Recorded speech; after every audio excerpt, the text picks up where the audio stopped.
serious therapists. What is something people are afraid to tell you because they think it's weird, but that you've actually heard a lot of times before? Story 1. Attention. Serious tag notice jokes, puns, and off-topic comments are not permitted in any comment. Parent or child, parent comments that aren't from the target group will be removed, along with their child replies. Report comments that violate these rules. Posts that have few relevant answers within the first hour and posts that are not appropriate for the serious tag will be removed. Consider doing an AMA request instead. Thanks for your cooperation and enjoy the discussion. I am a bot, and this action was performed automatically. Please contact the moderators of this subreddit message compose or AskReddit if you have any questions or concerns. Story 2. I work in an older adult service for people with dementia and mental health problems.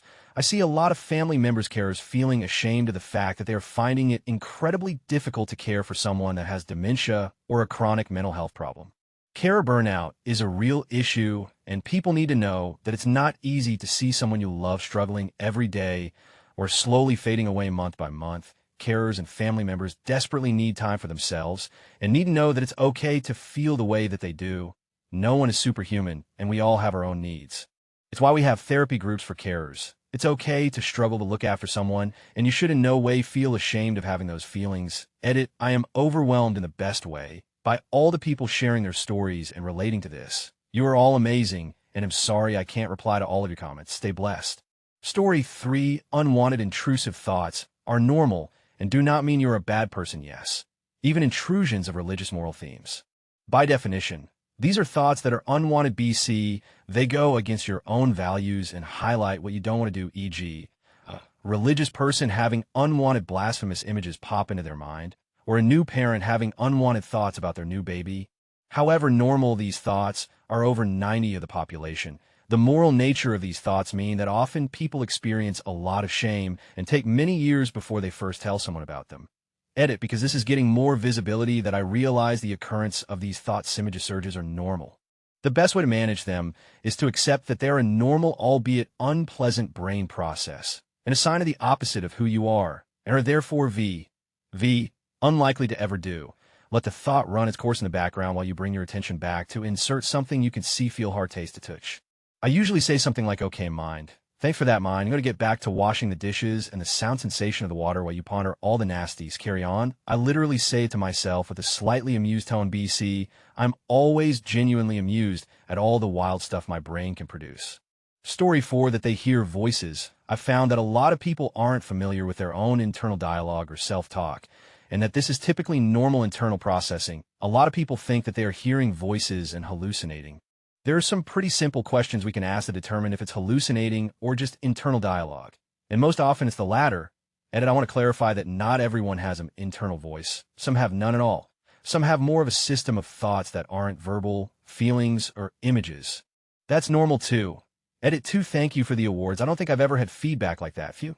Edit 3. I am really happy to answer questions and dispense general wellness suggestions here. But please keep in mind none of my comments, etc., should be taken as a substitute for assessment, screening, diagnosis, or treatment. That needs to be done by someone attending specifically to you who can gather the necessary information that I cannot and will not do via Reddit. Story 5. Recurring intrusive thoughts about harming others. Could be hurting, killing someone, or fantasies about children or relatives. Usually people take a while to admit those. The reality is that if you're having them frequently, you aren't dangerous. You probably have OCD and are terrified that you might be dangerous.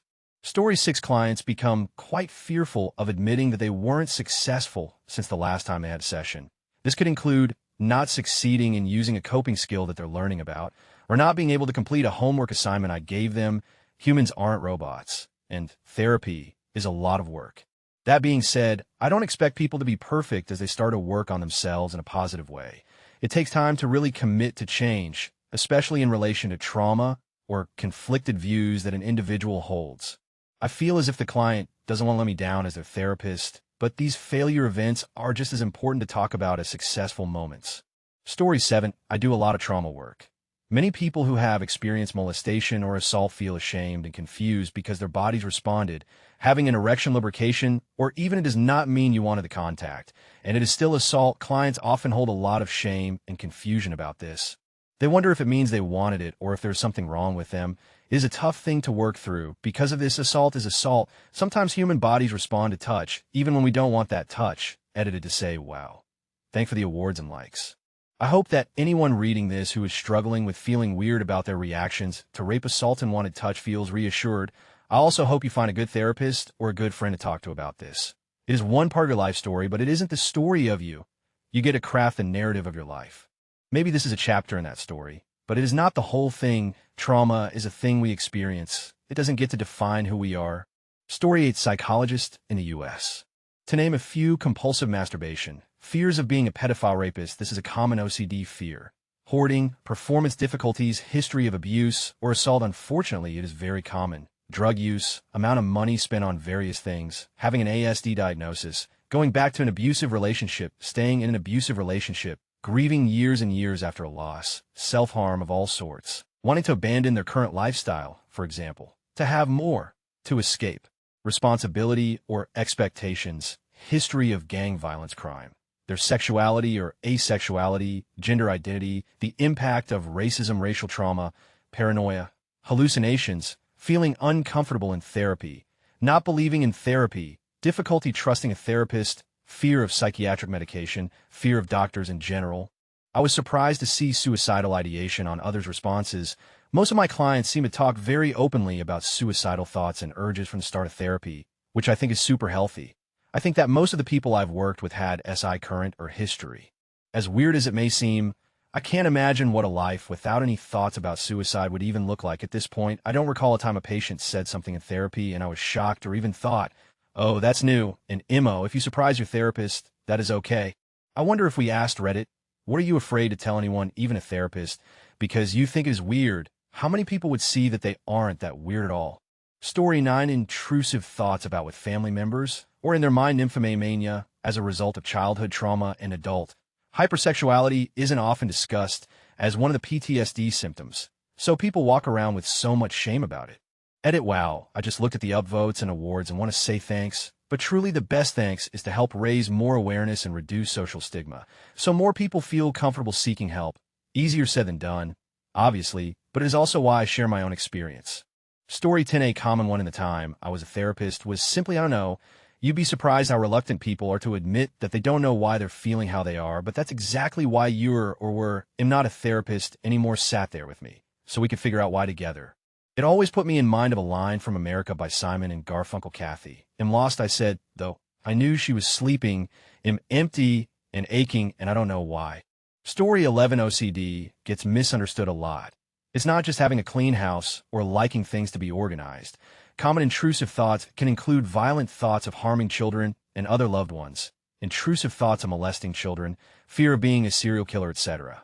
My clients can feel a lot of shame when discussing the thoughts or worry I will hospitalize them. Edit: thanks for the awards, kind internet strangers. Here are a couple quick resources for people who have or think they may have OCD. International OCD Foundation website, WWIACF, or the book Freedom from OCD by Jonathan Grayson. The YouTube channel OCD3, the app, and OCD. Story 12: some of the most common ones have been visual and or auditory hallucinations and suicidal thoughts. I usually hear, I don't want to be put in the hospital, or I don't want you to think I'm crazy. Also, basically anything. I'm not going to judge you for being into BDSM, fetishes, etc.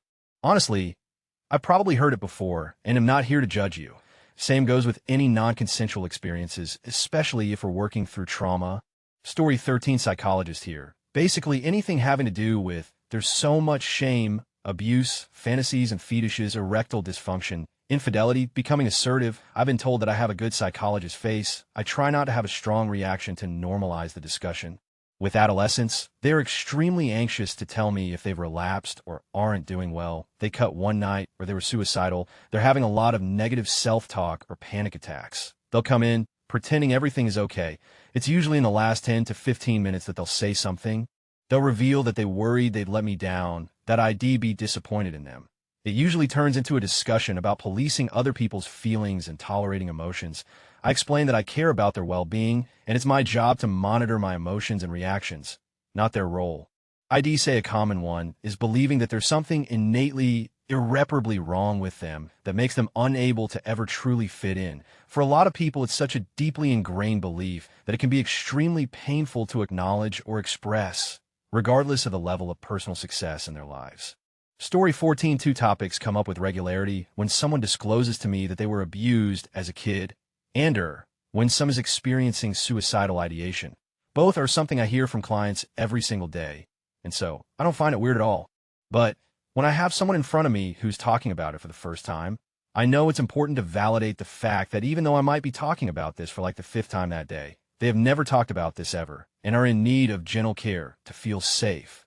Story 15. As someone in the substance abuse field, I know that it's difficult for clients to tell me they got high with a parent, but it's something I get told fairly regularly. It's kind of sad. Story 16. I'm support worker, social worker, not a therapist. I've had clients too scared to tell me their accomplishments because they think they should only be bringing their problems to case management, and that if we see them getting better, that we want care prioritize them as much another as hard drugs. We don't endorse it by any means, but we have to know if we need to keep an eye out for inappropriate behavior and overdoses. We never get mad at them for being high. We just want to send them to their room to sober up. Story 17. Hidden dreams and fantasies about family members, more common than people think, and often stays that way and doesn't really interfere in the person's close relationships unless they allow it. Many things we dream or think are unconscious and involuntary, and the root of such things is often nonsensical. Story 18. That they haven't had with their partner in years and don't know how if they will ever have with their partner again. There is so much shame around in the USA that a lot of people are scared to talk to their partner about their needs. Time goes by, and suddenly they haven't had in 3, 5, 10 years. It starts for a lot of people in their 40s and 50s. A lot of people falsely believe there is something wrong with their marriage because they fantasize about people other than their partner. Story 19. I work with a lot of anxiety and trauma clients. Whenever I ask if they would describe their experience as being anxious about being anxious, I get a lot of OMG, yes. Anxiety has such a physical impact in the body, heart pounding, trouble breathing, feeling faint or cold, tunnel vision, that we become aware of our body's reaction before we even notice the anxious thoughts triggering the reaction. Then we panic about why our bodies are flipping out when we're not even aware of feeling threatened, and the anxiety compounds on itself. Anxiety is like an alarm system in our bodies to signal the presence of real or perceived danger. What would you do if your alarm was going off at your house? Check to see if there's a real threat. Scan your environment situation to ground yourself in the present. Turn off the alarm. Breathing exercises do help, along with mindfulness techniques like body scans, and then investigate what tripped the alarm. Process thoughts around the situation that read like danger to you. It's also important to note that danger doesn't need to be a gun getting pulled on you. Panicking during a presentation that could impact your job and threaten the way you pay your bills and afford your life can feel pretty dangerous if you think about it. I'm an anxious person myself, and I respond really well to knowing more about an issue. If you're interested, look into polyvagal theory. It goes into great detail around the mind-body response when it comes to anxiety and trauma. Hey, race a YouTube video that talks about it in kind of a laid-back TED Talk meets comic at a bar kind of way. Story 20. That they do not know what they enjoy doing. Often they have people in their life, including therapists, say try to do something fun today, or ask what do you like to do when you have free time. Many people I work with do not know what those are. Once I explain that I dislike these statement questions because they assume people should know the answer, and that many people don't, I can watch as they relax, take a deep breath, and say something to the effect of, "Oh my, that's so good to hear. I have no idea what I like to do." That's part of the problem. More often than not, they feel like they should know and that everyone else their age has it figured out. They are embarrassed to say that they don't know, when in fact not knowing is very common. I couldn't even try to count how many clients I've had this conversation with. Story 21. On the flip side, I was afraid to tell my therapist about my suicidal fantasies. I was always told when you talk about suicide, people assume you're seeking some attention or special treatment, or that they lock you up in a psych ward. When I finally brought it up, was told that's not true, and a lot of people fantasize about suicide is normal. I felt silly for thinking I was weird. Story 22. That they don't like their family members, are angry, want to stop communication with their parents, etc.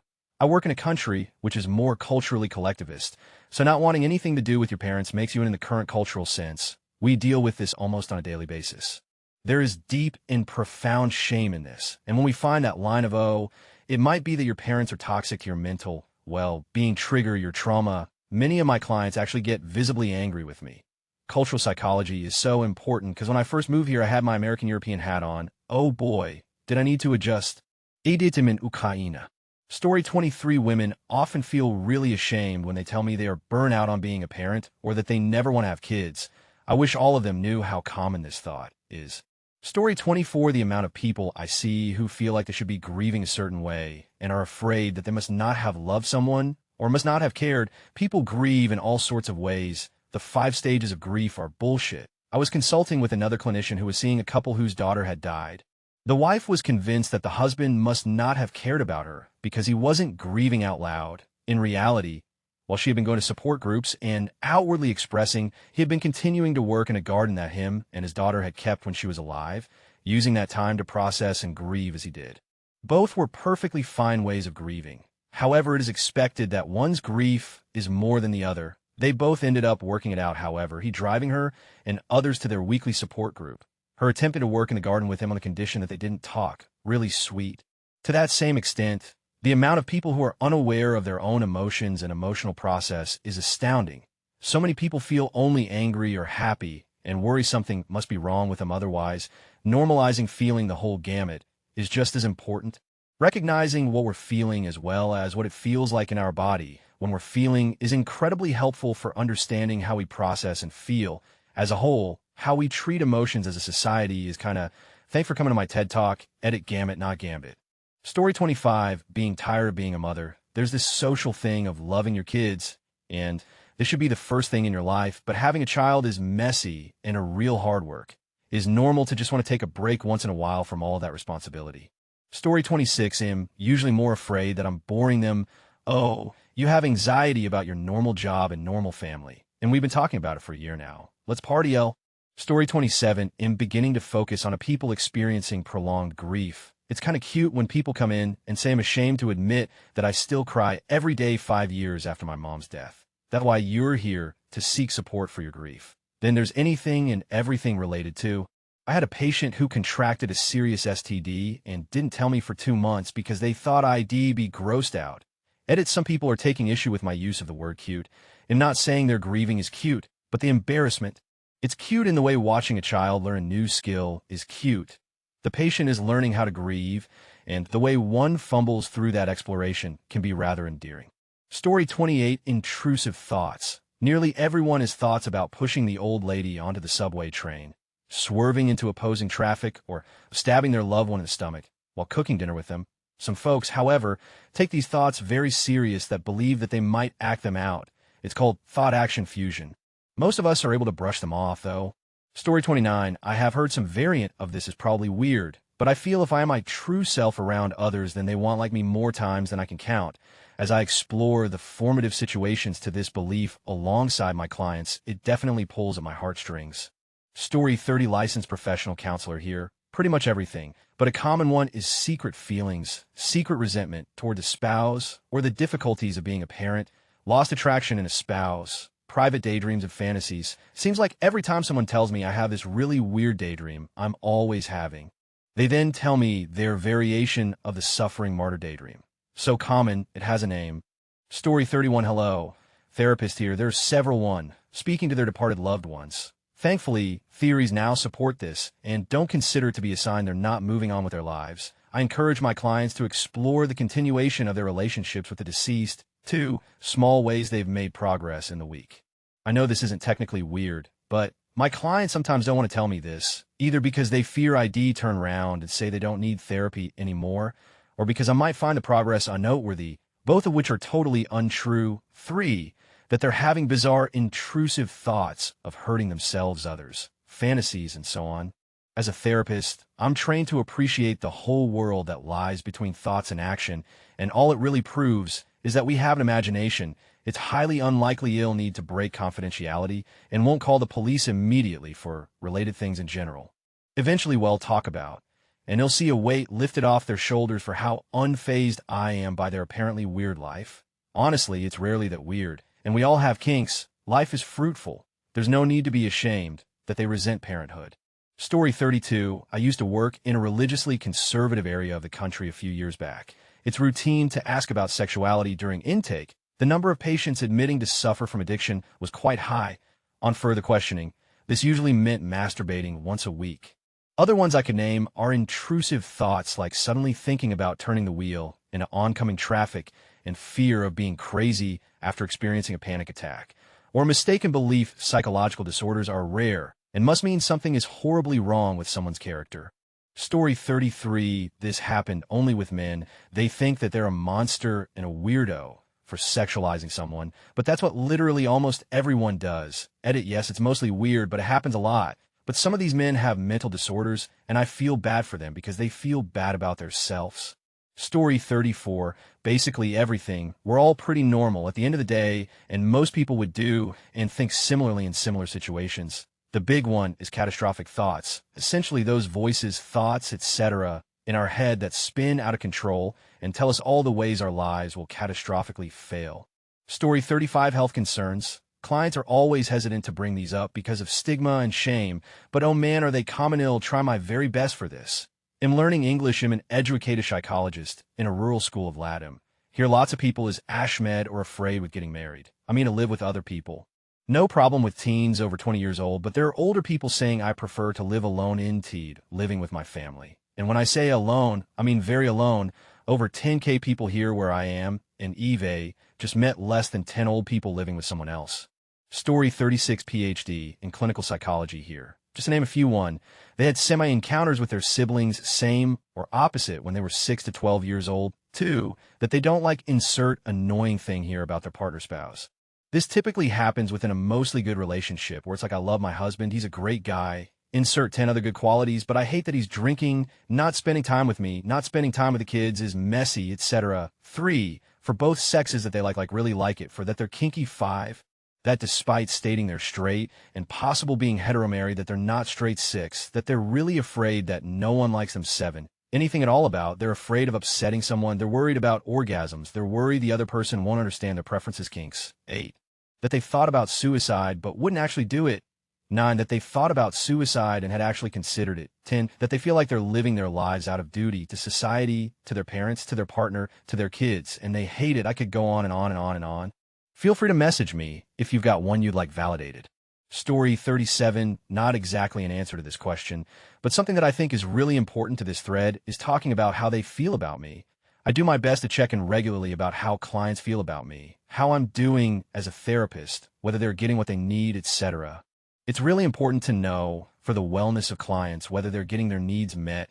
Many people have difficulty directly saying how they feel about another person for fear of making the other person feel bad. It's important to be able to do this, though, since it's how you learn to advocate for and manifest your own needs, which is in many cases the point of therapy. Story 38, when I was in private practice, I specialized in borderline personality disorder. I did DBT, which is the evidence-based treatment for it, but there's so much shame and stigma around having BPD, I have seen providers hesitate to diagnose it. My favorite sessions were the ones where I would talk about why and how people get BPD, and seeing the relief on people's faces when a therapist can see that this is also something happening to them, and that there's a type of therapy specifically designed to help. Those were my favorite sessions. And to answer the question correctly, BPD is much more common than people think. Story 39, passive suicidality. The idea that things would be easier for you and or others if you just didn't wake up or disappeared or something. This happens to many of not most people who get depressed, but they feel uncomfortable bringing it up. They're scared it'll hospitalize them. For the record, we won't. For those of you struggling with depression and suicidality of any kinds, please tell people, please tell a therapist. Talking can help. Knowing you're not alone can help. Knowing you're not crazy and that what you're experiencing is totally normal can help. Please let someone help you. Story 40, everything. Did clinical work for about 5 years and heard just about everything 10 times over. But seriously, people are often reluctant to talk about their darker urges and feelings. Therapy is likely the only chance where you'll get to have that conversation openly and honestly. Therapists know everyone has this side to them, and working on it is both difficult and admirable. Story 41, everyone thinks it will embarrass us to hear about stuff. But early in my career, I treated a person who had with their dog on a regular basis, and it's all paled in comparison to that. Story 42, finishing up my doctorate in clinical psychology and primarily work doing forensic assessments. Anything from insanity competency evaluations to abused children who should be excused from testifying. There's a lot of people who have experienced abuse and are ashamed to talk about it, particularly in regard to how it affects their current functioning. Also, self-harm is a big one people tend not to want to discuss as well, but is incredibly common in this line of work. Honestly, after a client in my first year of practicum work told me he was collecting roadkill and fantasized at length about murdering specific people in his life, I was fairly desensitized. Still get the shivers thinking about that client. He was so profoundly creepy in a very genuine way that I'm not sure I can accurately describe on Reddit. Really ripped the Band-Aid off with that one.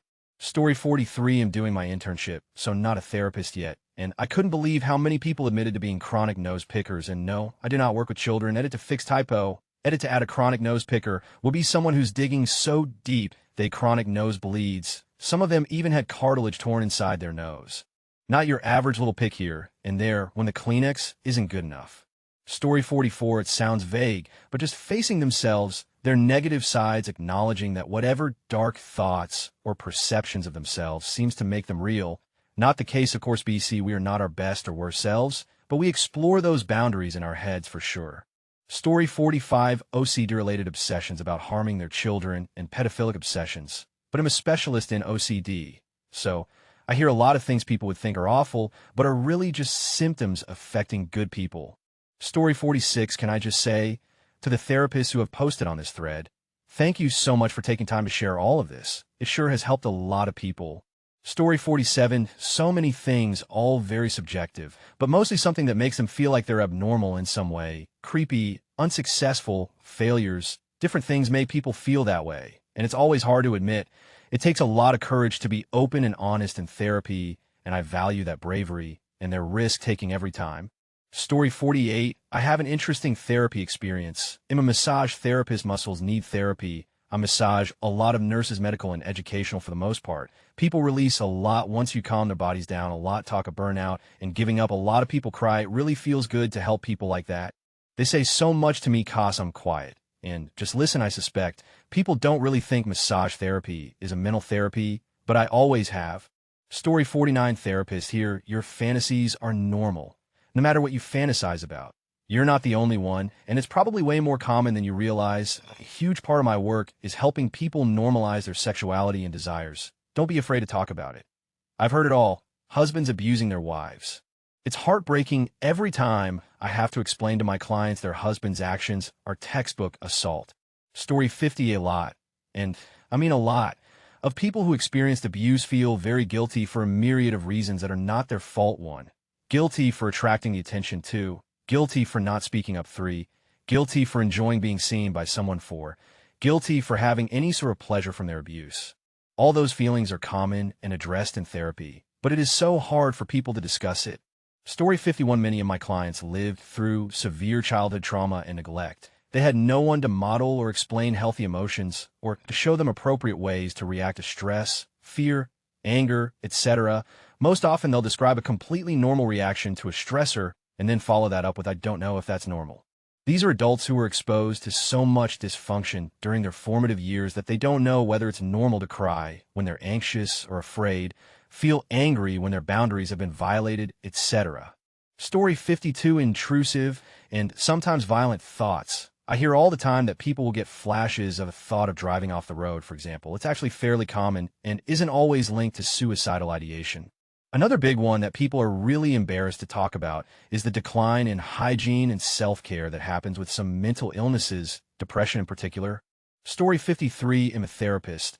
Half of my job is validating that what someone thinks is weird is actually super normal.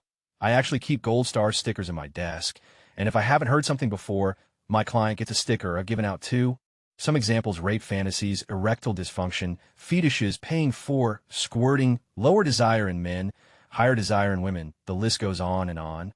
Story 54, I'm a social worker who provides counseling, and I feel like most people are scared to tell a therapist anything. I have issues with my mother, you, and everyone alive. I off too much. No, you don't, 5 times a day, and it doesn't interfere with your life in any way. You're just horny, that's fine. They're going to lock me in the loony bin. This is America, and our healthcare system needs serious reform. Even if you're someone who needs to be checked into a hospital because you need some help, you're most likely going to have to wait for a bed, if you're even lucky enough to get one.